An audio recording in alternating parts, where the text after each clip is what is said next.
Hi, everyone. It's Noah, and I am live again. And you might be asking why. Why are we live? And the answer is because Jews are under attack around the world, specifically on college campuses in America. So we decided to go live. It's Passover Eve. It's almost the Seder. If you have any Jewish friends, call them and wish them a happy or meaningful Passover. If you are from the Jewish community, if you're in Israel or Australia, you have celebrated the Passover dinner already. And if you're from America, you are preparing to celebrate. I am preparing to have people over in my house and been making chicken soup and matzo ball since last night. It's a celebratory time, but today is different. And tonight is going to be different than all other nights. So we are here live because we wanted to talk about what's happening on college campuses in America. And we're going to get two people on to this live. We're going to get Sahar and Nathaniel. I hope I'm saying your name right. Both of them are Yale students that were attacked. Sahar was stabbed in the eye with a Palestinian flag, and Nathaniel was bombarded, basically couldn't walk on campus. So we're going to look for them right now, Sahar and Nathaniel. We're looking for you. And we're going to have a conversation with them. We're going to ask them, first of all, how they're doing, but also ask them what happened because, hang on. Is that Nathaniel? Yes. Yeah. Nathaniel or Nathaniel, if you are on, come hear us. Come jump on again. Thank you guys. I'm seeing all your Nathaniel. Is that him? On as well. Again, it's Noah. We're here to talk about the violence that's happening on college campuses in America. This is a well-coordinated campaign, everybody, to literally tear down America, tear down institutions, take down our most prestigious institutions, and use the Jewish community to do so. And that's what's happening. This is not a grassroots movement. This is all happening very quickly, very well organized, and obviously they're using the lie of a genocide in Palestine to attack Jews. And every Jewish student on campus today in America knows exactly what I'm talking about. We've been talking to them for years now, and it's been brewing underneath the surface for a very, very long time. And this is what's happening now. All right, so we're gonna get Sar and Nathaniel on. Are they on? Do you Just find them? invite him again. Maybe they'll ask us. Sahar and Nathaniel, just ask us to come in, maybe. Let me see. Hang on. Requests to join. All right. It's not working. We're asking you to join us. Amisad Chai, everybody. May we have a meaningful Passover. Oh, there he is. Hello. Sorry about Hi. that. That's okay. That's all good. Hi. So am I saying your name right? Is it Nathaniel? Nathaniel? Netanel, but whatever works. Nathaniel. Okay, great to have you here. Thank you So for how having me. old are you? I'm 21. You're 21. And you go, which college you go to? I'm at Yale University. You're at Yale University, a bastion of liberalism and tolerance, right? Oh yeah. So, which year are you? What year are you? I'm a junior, so third year. Okay. So, all right, let's start with you. We're going to get Sahar as soon as we can get her. And, but tell us, first of all, so tell us what happened. So you go to Yale. You are, if that's okay, you're visibly Jewish. So people can look at Absolutely. you like, oh, well, there he is, Jewish. Whereas unless you look at all of my necklaces, we can hide, right? But you proudly choose to not hide who you are.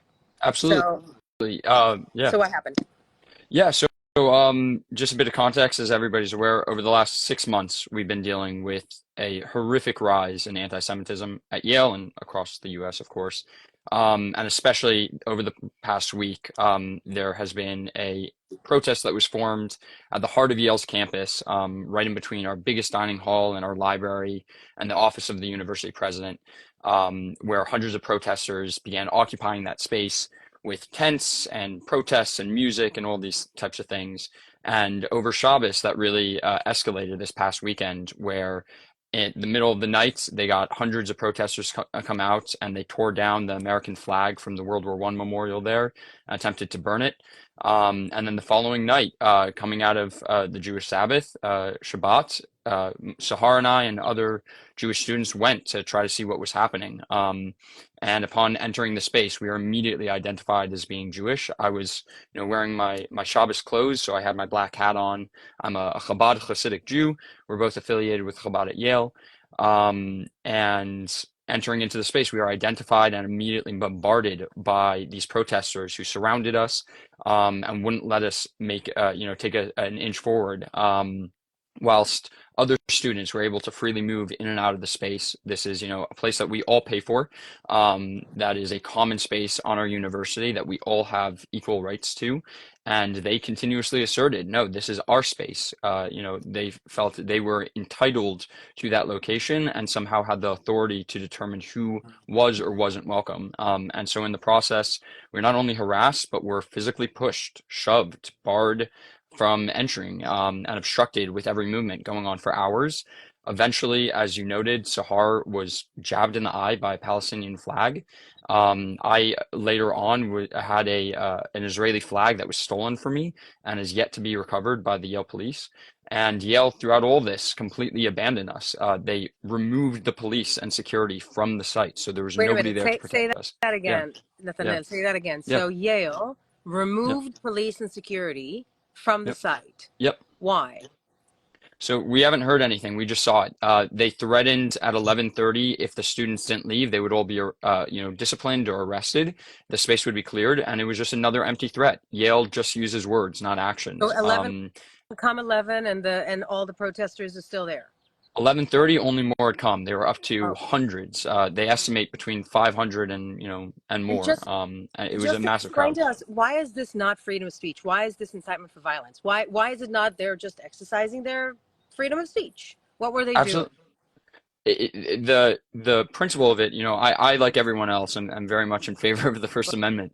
And you have every right to say what you want to say. That doesn't mean that can translate into action. When you are physically obstructing my, constitutional rights to freedom of movement, to freedom of expression, to be able to engage with my campus, to get a proper education without being harassed and intimidated at every moment, and to walk freely across my campus without being discriminated against based on my Jewish identity and Israeli national origin. That's where you've crossed the line. And in so doing, they not only violated the law, but violated every single policy in Yale's books.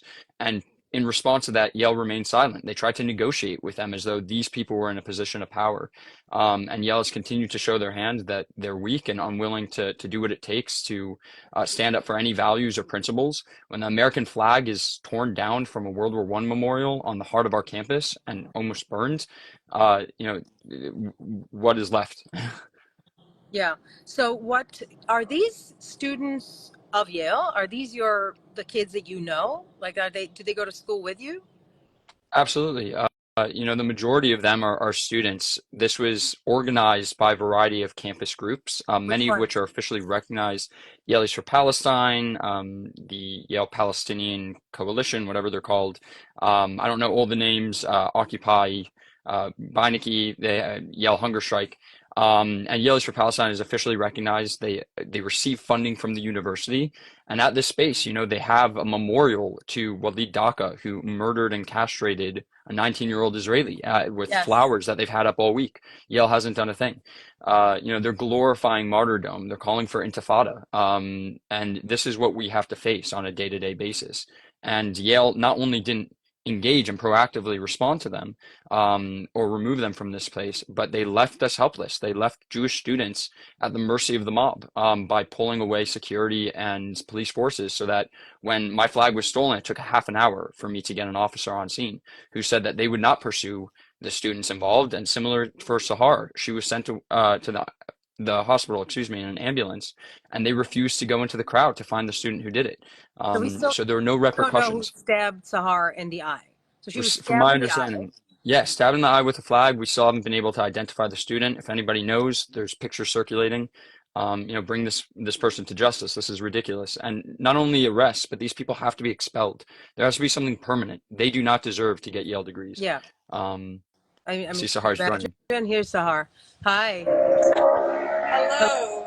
Sorry, I'm on Hello. a train. That's okay. Can you hear us okay? I can hear you fine. So first of all, how are you doing? How are you feeling? Thank God. I'm actually okay. Fortunately, the guy that stabbed my eye did it with something that was not sharp. Um, so I made it out fine. So what was your experience? We just talked about Nathaniel, about his experience. What has your experience been on campus in the past 6 months and the past Right. few weeks? No, it's a really good question. So, from my experience, these like anti-Semites have basically taken over campus with the glorification of terror and martyrdom, and this culminated in a violent assault against me that was encouraged and caused by organizers of these rallies. So, like when I go to these rallies to document them, student organizers blockade me by making a human chain and not letting me walk past, which makes me even more identifiable than I already am as an Orthodox Jewish woman.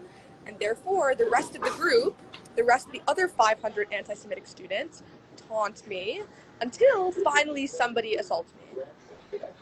Wow. And the Yale police is not doing anything, and they're not calling for outside police. They're just allowing this to happen.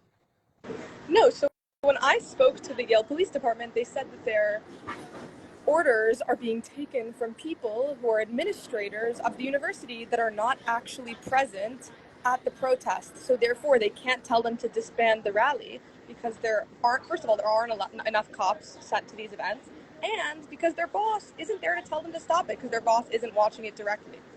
So who is the boss, do you think? Who is organizing this? Do you know? Who is Pardon? organizing this that you know of? Oh, like which students are organizing it? I Yeah. mean, these are these are Yale graduate and undergraduate students in multiple different student groups. The main one being Yale's for Palestine. Yeah, Lisa Palestine.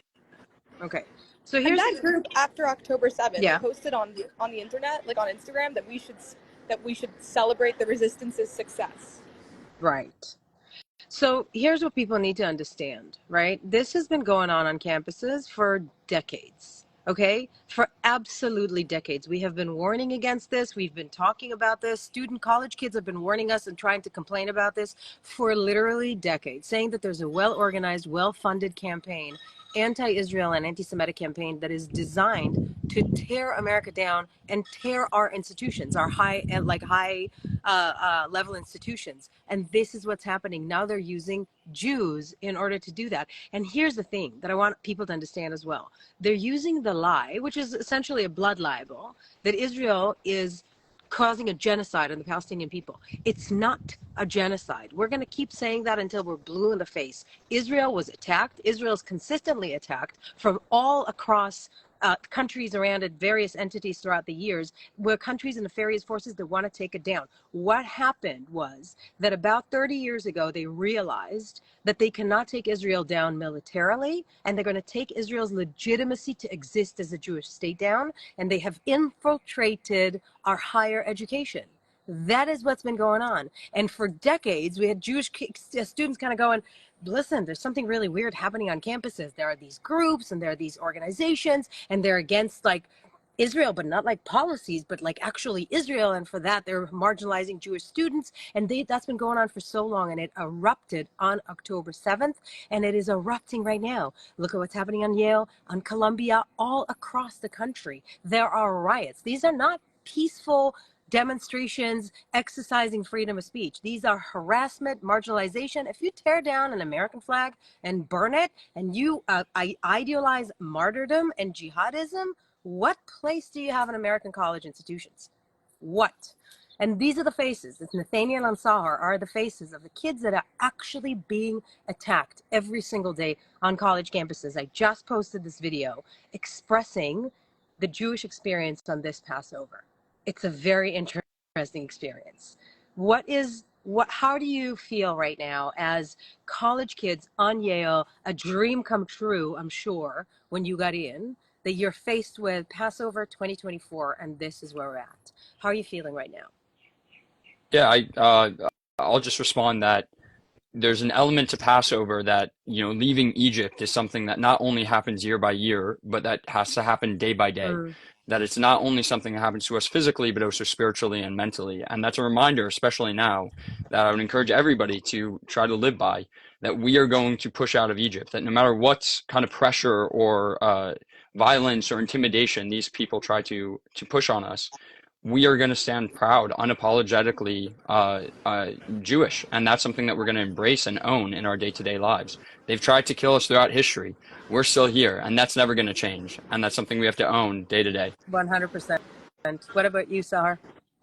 I think it's all about calling this what it is, which is just like the Egyptians, and then saying that we got through the Egyptians and that we could get through much more. And not only that, we're not only characterized as a people that suffers, but we're characterized as a people that believes in ethics and morality and joy.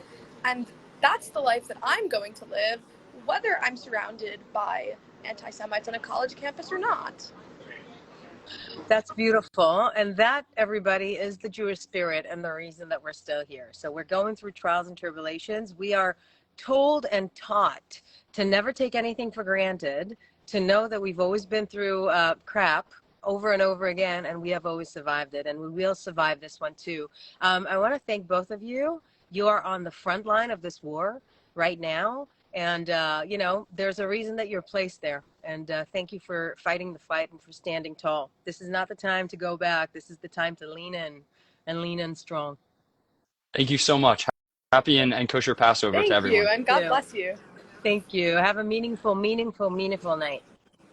And everybody, goodbye. And Am Yisrael Chai, people. We're gonna get through this one too. Love you. Okay.